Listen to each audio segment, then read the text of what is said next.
Hello Turkish learners, it's been a while. Today I want to talk about that consonant letter everyone keeps asking about, R, or with its Turkish name, R. Does it sound like a sh at the end of the word? Should I say peynir like it's peynish? First the basics. The Turkish R is different from the English R. If a Turkish friend of yours says that it isn't, correct them because they're wrong. If your Turkish tutor says that it isn't, replace them because not only are they giving you incorrect information, but it's likely that their pronunciation of the English R is wrong too. In English, the R sound is an alveolar approximant. On the other hand, the Turkish R sound is phonemically an alveolar tap. That means it's made with the tip of your tongue touching the place where you'd be making the English D sound, but only briefly. It's the same sound as the single R of Spanish or the sound of the double T in the middle of the word better for some English speakers. Re, re, re. That's what a Turkish speaker thinks of R when they see it. No other sound. The problem is, phonetically that's untrue. Let me explain. In phonology, there's this concept called allophony. In simple terms, that word refers to a number of speech sounds that are perceived to be the same by the speakers of a given language. How this relates to this video's topic is this. In Turkish, the alveolar tap phoneme has not one, not even two, but three allophones.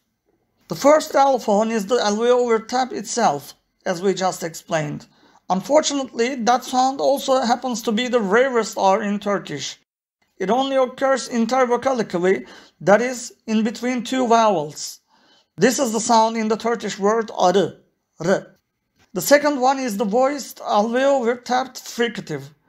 This one occurs at the start of or inside a word. You start making the regular alveolar tap, but instead of blocking the air for a moment and letting it pass next, you let the air create a friction, hence fricative. It's the sound R has in the word radio. R, r, r. That leaves the third and infamous one, the voiceless alveolar tapped fricative. That sound is the same as the previous one, with one difference. Turkish has something called final devoicing. That means multi-syllable words don't normally end with a voiced consonant.